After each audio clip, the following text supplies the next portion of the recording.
Alright, hello, welcome. Just want to introduce myself. My name's Richard Davison. How you going? I'm the trainer and I'm here to present the topic of participating in safe work practices. So this is for in your cafe, your boss has employed me to come in, have a chat with you. You know much about this topic? I'm pretty new mining industry, so I'd probably say no. So any help you can give me is probably good. That's great. Alright, we'll get into it.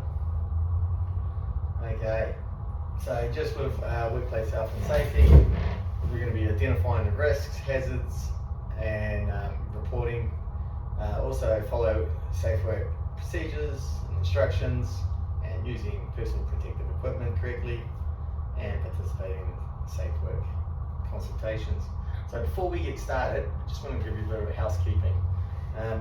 We have some emergency exit, so it's just out the door around the back, and then there's, as you go out, you go right, and there's an assembly point over there. We have toilet break. We have a toilet break. This goes for 30 minutes, so if you do need to go for a toilet, just straight down the end to the left, it's the second cubicle. It's all posted, and I also need you to sign on. There's a sign on sheet here, but you can do that later. And if you could please put your mobile phones on silent. You're killing me, mate. That's all good. Thank you very much. Cheers. Okay, we'll get into it.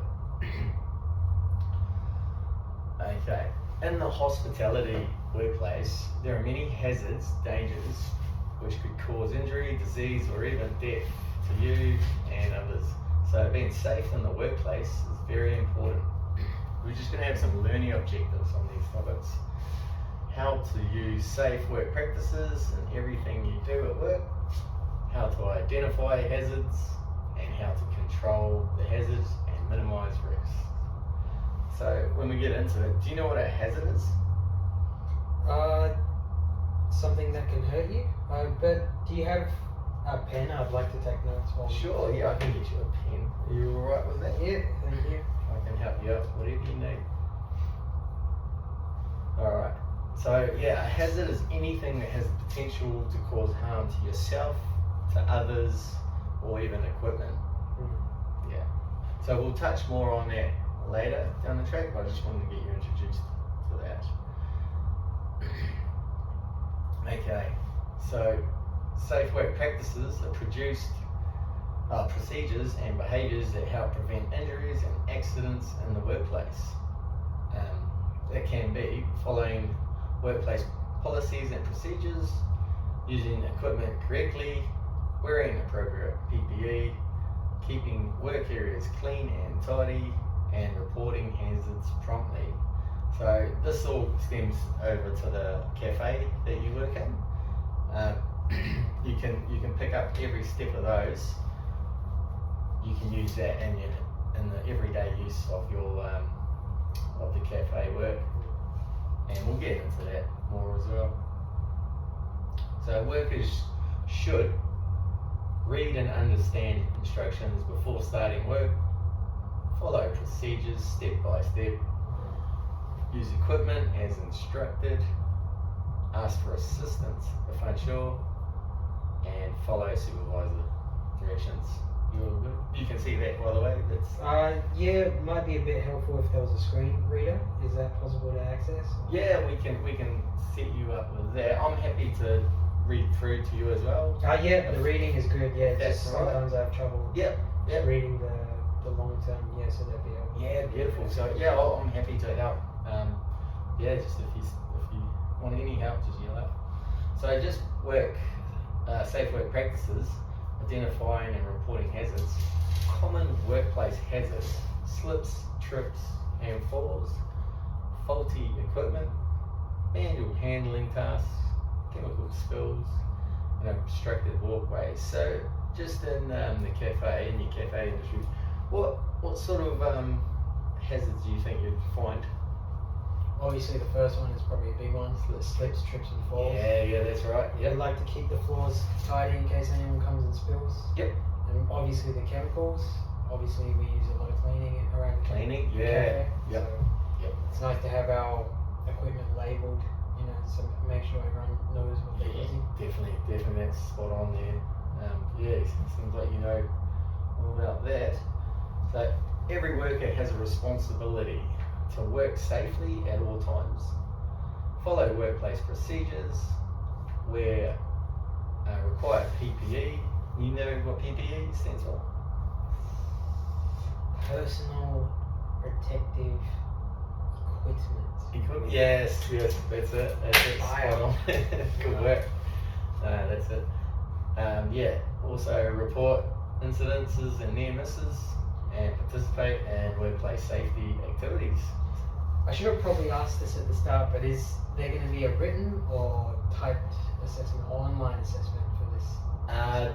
Yeah, that will be, there'll just be an evaluation form afterwards.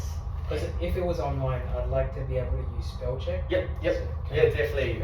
If there is one online, we'll definitely be able to aid you in that as long as it can help you in your learning. Yeah, amazing. So Yep. spell check would be very helpful. That's great. So this is just a recap on safe work practices. It reduces workplace injuries and incidents, improves safety awareness, ensures tasks are completed consistently, protects people, equipment and the environment, help meet workplace and legal requirements. Effective safe work practices are developed through a hazard identification, risk assessment and consultation. You understand that makes sense? Yes, sir. Yeah. Okay. Scroll down.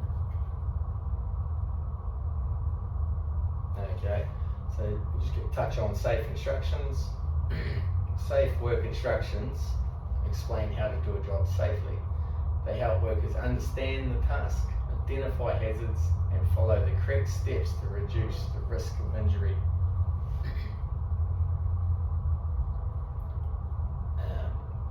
Understanding safe instructions responsibilities. Everyone has a role.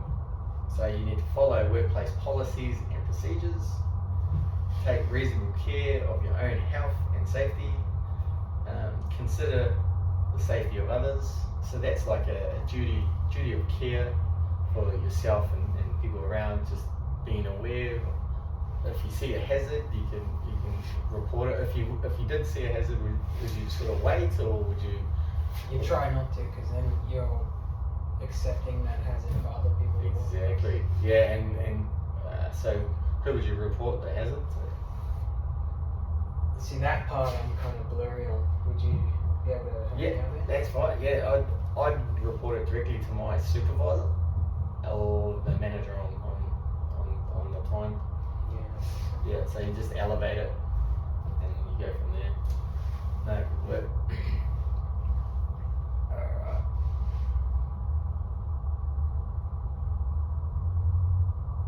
Just with manual handling injuries, you know about how people hurt themselves with manual handling? I imagine it's a multitude of things. Yep. But it could be something as little as someone picking up a box, right? Yep, so that is it. So if you were to pick up a box, how would you how would you do? I'm pretty good on the deadlifts, mate. Right, yeah. Yeah. Bend at the knees. Yes, Probably yep. the correct one. Yep. Keep your back straight. Back straight, knees bent. Yeah. Would you have, when you lift it, would it be outstretched, or would you have it nice and close into you? You want the biceps involved. Yeah. You get it close, and then maybe if it's too heavy, you ask a second person. That's right, team lifts. You also, mechanical aids, trolleys. Yeah. That sounds like you've definitely done that before. We'll just touch on that. Safe work instructions in the workplace. Use equipment correctly. Wear required PPE. Now, PPE in the cafe, what do you think that would be? What would you use to protect yourself from coffee spills or anything like that? Well, typically the correct ones, right? Yeah. The wrong ones on. Yep. You could still get coffee spills. Yep. So Also aprons. aprons. Yeah. And even if with PPE you can have non-slip footy, that can definitely help. but that touches on the next one with maintain good housekeeping. So if you did happen to drop a coffee and it spilled everywhere on the floor, you do that immediately, mop it up, or worst case, put signs out and barricade the area. Yep. No, good work. And if there was an emergency in the cafe and you needed to escort everyone out, you know where the... Oh yeah, we know all of our safe points and exit routes and never leave a man behind. That's right, no, as long as you know the procedures, you follow emergency procedures. And we're just touching on examples of PPE. We've got safety footwear. Oh yeah, eye protection, I didn't see that one. Yes, eye protection if needed. Gloves suited for the task. That's pretty good. Alright. So here we just got a little activity for you. So if you're alright with that, if you can see the screen. Yeah, I want you to go a bit closer. Yep, that's fine, I can bring it. Give me my portable screen reader. So I can let you know. So the task? Yeah, so if you can, what it has here is a picture of a few people. If you can try and identify potential hazards or risks in this picture here, what do you see? Yeah, okay. So I see a bit of a loose bit of wiring. Would that be a hazard? Yeah, potentially. What sort of hazard do you think? Or common sparks. Yeah, so that would go on the electrical, yep. And then you've got high heels in the cafe. We'd never allow that in my cafe. Definitely. Right on the spot. No. And open footing. Yep. He's got sandals on. Yep, correct footing. That's He's listening to music. Immediate boot from me. Yep. Yeah, that's a good one. You see the dress as well getting caught in the conveyor belt. Yep. So what would you say with these gloves? Would you say that's a pretty big hazard? he doesn't look like he has got gloves. No. So I'd say And this guy has got gloves. Yeah. He does. The only reason I identified because one guy has and one guy hasn't. Like what standard? That's right. And it depends what you are picking up, but ideally you want to have PPE to help protect yourself. So yes, gloves definitely for sure. And you can see, well, because I assume anyway, 3 people are wearing glasses. Maybe that's not the procedure. Yep. Or they're all wrong. Well, yes, Is it could be a requirement of that workshop. Yeah. And then maybe I see an oil spill. That definitely looks like one. That's about it. I'd say. Maybe this guy's wearing short sleeve. Yep. This guy's wearing long sleeve. Yeah, that Help me makes out sense. here, boss. Yeah, so that he's looking at the job there. Oh my god, I missed one. No, that's good. Okay. Yeah, this guy's gonna get a head full of boxes. Yeah. So he's looking at the task at hand, but he's not really with his situational awareness. He's looking directly here when that's caused something up there to move and potentially fall down. Well, it looks like it is falling down. So we'll just scroll across to see what.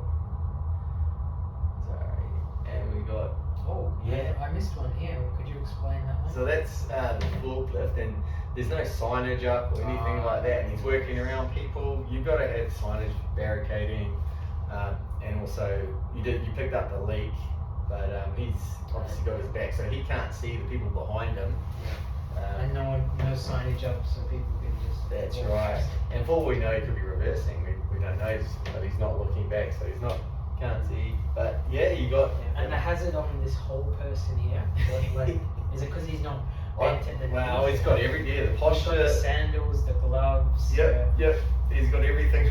Well, he's got long sleeves, so that's about the one. Yeah, he's got one good deal, and he's got headphones. Yeah, 3. Yeah, you can't hear with the headphones. That's a really good one. What about this? So that's she's on. It looks like an iPad, or it could be just a folder she's reading, but She's distracted. She's distracted. That's it. That is it. I assumed she was like the manager, Overseeing.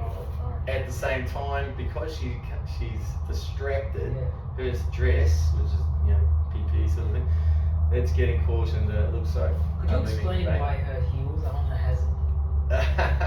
Well, she could be in an area that is not required. You just told me to identify all hazards. Yeah, yeah. I went above and beyond. You've done well. No, good work. Okay. So, access risk of hazards. All identified hazards must be controlled to remove or reduce the risk of harm. To control the hazard, you need to assess the likelihood and consequence of the hazard occurring. Determine and implement the most effective control measure. So that's basically what will stem into what they call a risk matrix tool, and we'll scroll across to that one shortly. To assess a hazard, you need to work out the risk of a hazard. This is determined by asking yourself the following questions: how likely it is to cause harm, and how serious the harm will be. The combination of likelihood and consequence provides the overall risk category that is assigned. I remember reading as my job as a leader, I read that. Yep. Is a pyramid? It Oh, was about risk? Yes. Yeah, The I can't pyramid. really remember the levels though, but I know there was a pyramid involved. Do you remember what that was called? Because that's actually coming up. It was a hierarchy of some It was sort. a hierarchy. It's hurting my You brain. getting there? The hierarchy of control. That's it. Hierarchy of control. You got that. Nah, well done. We'll touch on that shortly Yeah. as well. So, like I said, the combination of likelihood and consequence provides the overall risk category that is assigned. To determine the overall risk category, you need to use the risk tool, a matrix tool. The tool is used in your workplace, should be part of your risk management procedure or hazard assessment forms. No matter what tool is used in our workplace, the level of risk is calculated using the following formula. Level of risk equals likelihood times the consequence. Does that make sense? Yeah. Alright, touch on a little bit more. So here's some examples we have of common hazards and their potential risks. So we did talk about the manual handling before. So it's got two people there. Please share. It's got two people there. They've got, you can see their posture's pretty good. They're both at the same heights as well. So you couldn't have like two different sized people, and then you still got to try and have it on the same level and scale. So there's, you can, some of the hazards you can have is musculoskeletal disorders, and that can be damages to joints, ligaments, and muscles. Also gravity, fractures, bruises, lacerations. Is gravity also slips, trips, and falls? Is that part of that hazard? Yes, that is part of the hazard, but it's the consequence. Oh, the consequence. Yes, and so we're looking at the risks, and then, yes, exactly right though. So the gravity is the risk, and then the consequence would be the fall from the potential. And with that, you can have fractures, bruises, lacerations, dislocations, concussion, permanent injury, or death. So noises can cause permanent hearing damage or even loss. I better be pretty noisy in the cafe at times. So what we did touch on before is what you can do to reduce the noise risk, but that's all dependent on what is making the noise. So there are ways about that. Say it is a noisy piece of equipment, you can have your protection, or you can try and minimize the noise, reducing that. Can we have people come in that assess if those equipments, for example, are too noisy or too loud to be considered a risk? Yes, there is people that can come in and they have the correct tools to check that, and you can elevate it from there. I'll touch on a bit more. So electricity shocks, burns, damages to organs and nerves, leading to permanent injuries or death. So, you know, you have in the workplace, have leads lying out and dropped coffees or spilled cleaning chemicals, and yeah, it's about, that would go with housekeeping and equipment checked as well, because you can't, you'd sort of, if you saw like a lead that was sort of frayed and pretty damaged, you wouldn't leave it like that, would you? Would you do monthly or weekly checks, depending on the piece of equipment? Yeah, that obviously depends on the piece of equipment. There are quarterly checks.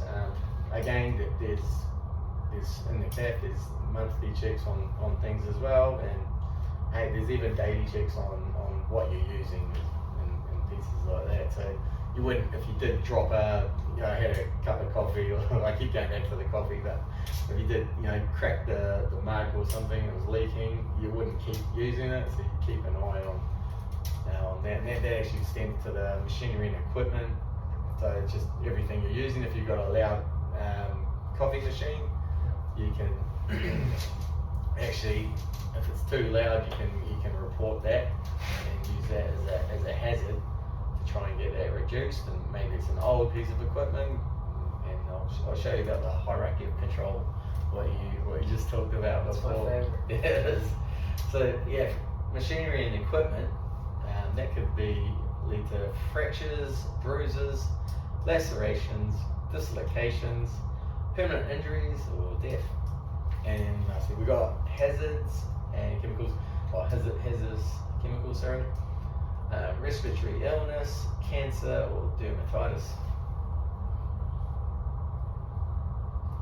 So examples of common hazards and their potential risk. This is leading on. Extreme temperatures. Heat can cause burns and heat stroke. Cold can cause hypothermia or frostbite.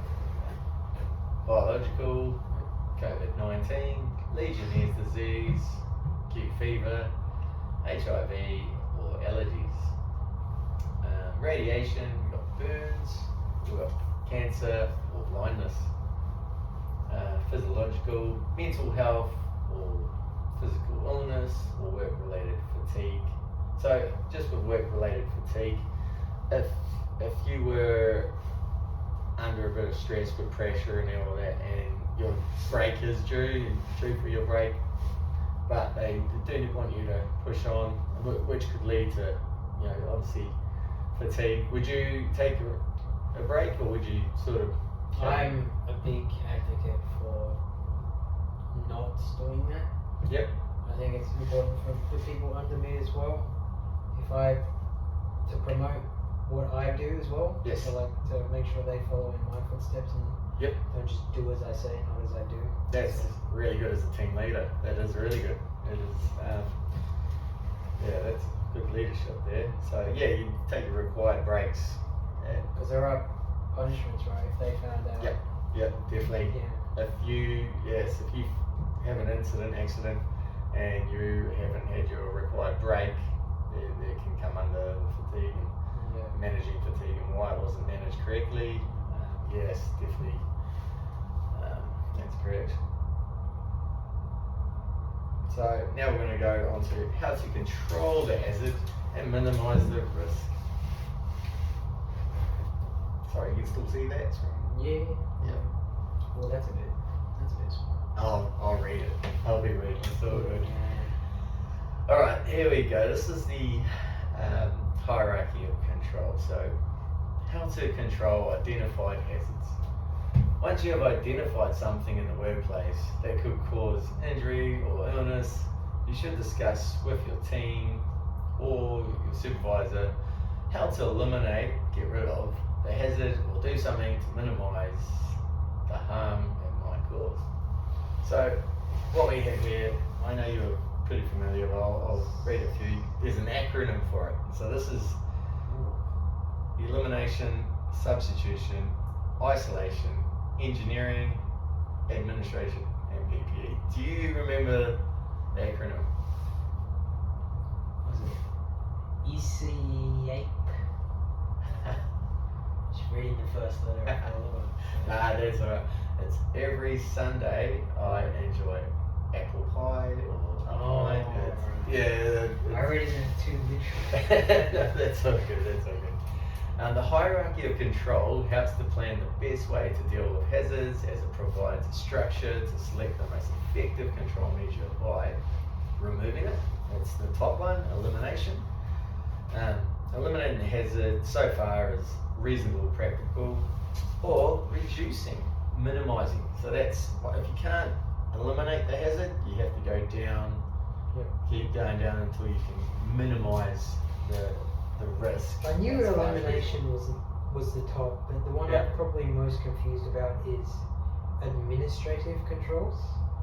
Do you reckon you could expand on that one a bit? Yeah, I'll get to that. And so that's more on work procedures. Or procedures? Yeah, so if we're able to, say you're doing a coffee run and you keep getting, say the floor has a trip hazard, and you keep tripping over, and it's like, well, our procedure is to go out that door, you know, and they might make a procedure to go, okay, we'll block that door off and go around, you know, this access. So so what that is doing is controlling that hazard by, you know, with procedures and policies.